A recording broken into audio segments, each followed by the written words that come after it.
Okay. Now hold it towards me. Video me. Hey everybody. I miss all of you. And me and Lydia have a special story that we really like, and we wanted to video it and share it with y'all so y'all can hear about the story as well. It's called The True Princess. What makes someone a true princess in Jesus' eyes? And Lydia is videoing for me. And so I'm going to flip through and read the book to y'all, and she's going to video the pages, okay? All right. So, starting out. Once upon a time, just video the whole screen. Once upon a time in a faraway land, there lived a generous king who had a lovely little daughter. She was always dressed in silk dresses and jewels. Poets wrote poems to praise her sweet smile, and musicians sang songs about her beautiful golden hair. There they are riding their horses, and there's their kingdom in the back, their whole palace. Okay, this page. Whatever she needed was provided. Whatever she wanted was given to her. There were maids to dress her, singers to sing for her, and jokers to make her laugh. But best of all, there was Nana, who took care of her, and her father, the king, who loved her. One day, however, the king heard news of trouble in another kingdom. I must go away for a long journey to help a friend, he told his little daughter. You must remain here with Nana. So here she is with Nana, okay? The king and Nana knew that the princess must be kept safe while he was gone. Some people in the land would want to protect her, but others might want to put her out of the kingdom. The king instructed Nana to put away the royal robes and the crown of the princess and to hide her away from the palace. Remember, he said, no one would expect a child of the king to be living as a servant. When the time came to say goodbye, the princess was worried. Father, she said, how can I live outside of the palace? Who will feed me? Who will dress me? Who will sing for me? And who will make me laugh? The king smiled. One day you will help me rule the kingdom, he told her. But now you have much to learn. He placed his hand on her head. Nana will be with you, he promised. She is following my wishes, so you will never be out of my care. All right. This is the view of the town, okay? It's a town picture. It's a big loaf of bread on that sign. The people of the kingdom searched everywhere, but no one could find the princess with the long golden hair or the lovely royal robes. While the people searched, Nana and the princess settled in the center of a town over a little bakery shop where they worked together. You videoing that page right here? Nana said, if we want to eat, we must bake. That's my favorite line in the whole book. Yes, it is. We will bake cakes, pies, and breads to eat and to sell. It is. Okay. On their first morning in the little bakery house, the princess woke up and murmured, dress me, please, Nana. My dear girl, I simply don't have time, replied Nana, slipping into her baking dress and apron. But if you will be kind enough to tie my apron, I promise I will tie yours. So the princess learned to dress herself. It's a good thing. Yes, it is. Okay, this picture right here. After several weeks of baking, the princess was exhausted. Nana, there's no time to listen to music, she complained. Why can't we stop working and call in the singers? My dear girl, said Nana, songs from your own heart would be more refreshing. So, the princess learned to sing while she worked.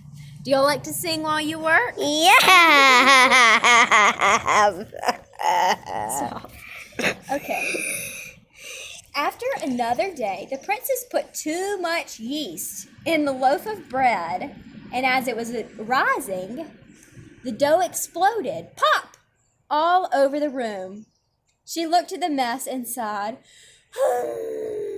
She called to Nana in the next room, Nana, can we call in the jokers? I need to laugh again.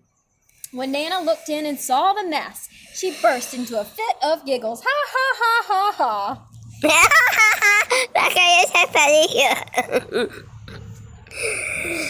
Who needs jokers, she said. Take a look on the mirror. Look at yourself. The princess did, and that day she learned to laugh at herself. That's a good thing. Be able to laugh even when you make mistakes. Alrighty. This picture here. Not too close. Back up.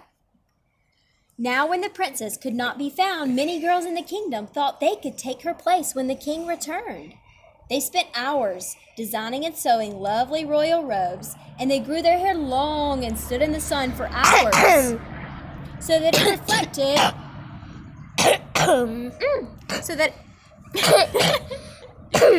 sorry about that. So that it reflected the sun's golden rays. They made fun of the little girl right here from the bakery because she was too busy working to try to look like them. Poor little muffin maker, they called, as she ran by making bread deliveries. You don't have what it takes to be a princess.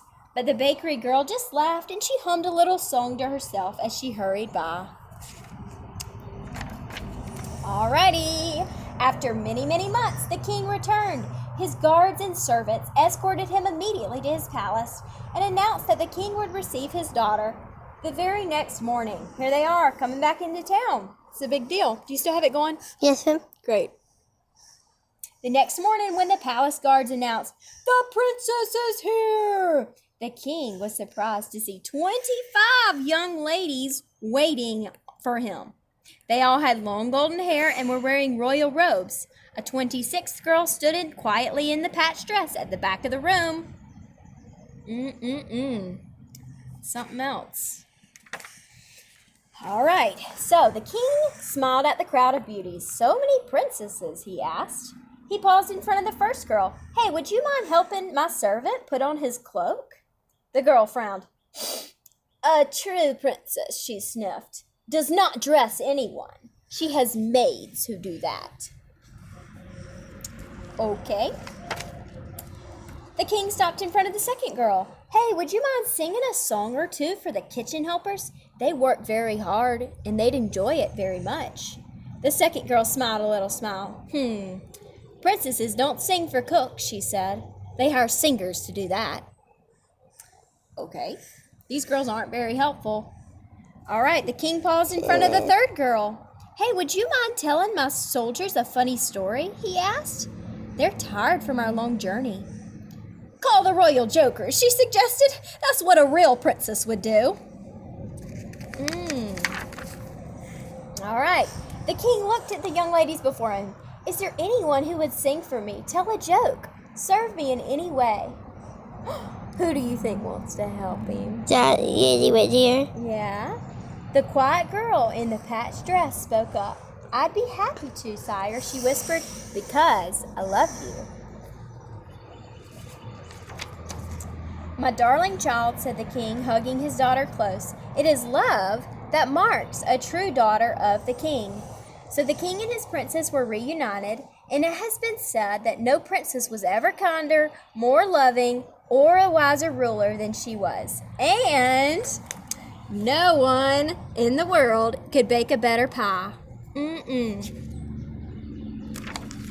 All right, then this is the last page. It says, think about it. It has a verse from Matthew 20. It says, "Whoever wants to become great among you must become a servant, and whoever wants to be first must be your slave. Just as the Son of Man," meaning Jesus, "did not come to be served, but to serve, and to give his life as a ransom for many." Jesus told his disciples that if they wanted to be great, they must first become servants and help other people. Nana taught the little princess to serve.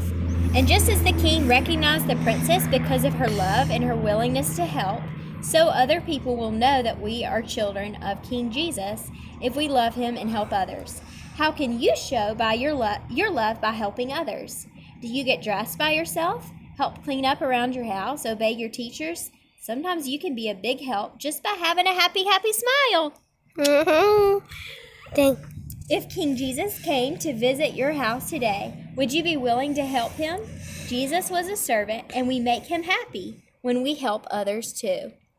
The end. Thank you for reading that to us. Thank and you thank for you for me listening. to us pictures and words. Alrighty. Have a good day. You too.